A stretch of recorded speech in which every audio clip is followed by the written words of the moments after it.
વડોદરાના જાંબુવા પાસે અકસ્માતમાં એક બાઇક ચાલકનું મોત નીપજ્યું છે। ટ્રાફિકના નિયમોનું ઉલ્લંઘન કરતા યુવકને મોત મળ્યું। સમગ્ર બનાવ સીસીટીવીમાં કેદ થયો છે। રોંગ સાઈડ આવતા બાઇક ચાલકનું ઇકો કારની ટક્કરે ઘટના સ્થળે જ મોત નીપજ્યું છે। ઇકો કારની ટક્કર વાગતા બાઇક ચાલક ડિવાઈડર સાથે ભટકાયો હતો।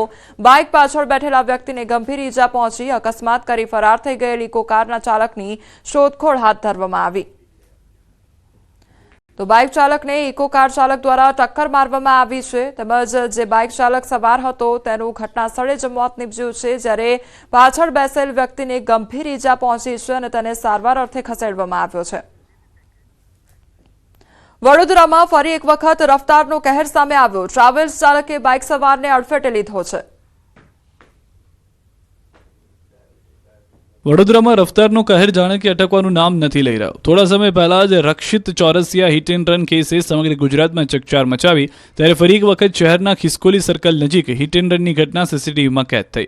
વડોદરા શહેરના ખિસકોલી સર્કલ નજીક મોડી રાત્રે ખાનગી ટ્રાવેલ્સ ચાલકે બાઇક સવારને અડફેટે લીધો। સમગ્ર ઘટના નજીકના સીસીટીવીમાં કેદ થઈ।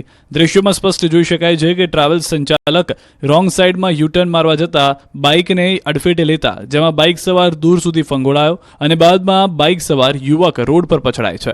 અકસ્માતમાં બાઇક સવારને ગંભીર ઈજા પહોંચતા તેને સારવાર માટે ખસેડાયો, પરંતુ તેનો જીવ ન બચી શક્યો। પોલીસ તપાસમાં સામે આવ્યું છે કે મૃતક બાઇક ચાલક મિકેનિકલ એન્જિનિયરિંગનો વિદ્યાર્થી હતો। અકસ્માતને અંજામ આપી ટ્રાવેલ્સ સંચાલક ત્યાંથી ફરાર થઈ ગયો। હિટ એન્ડ રનની ઘટનાને લઈને અટલાદરા પોલીસે ફરિયાદ નોંધી ટ્રાવેલ્સ ચાલકની ધરપકડ માટે કવાયત હાથ ધરી છે।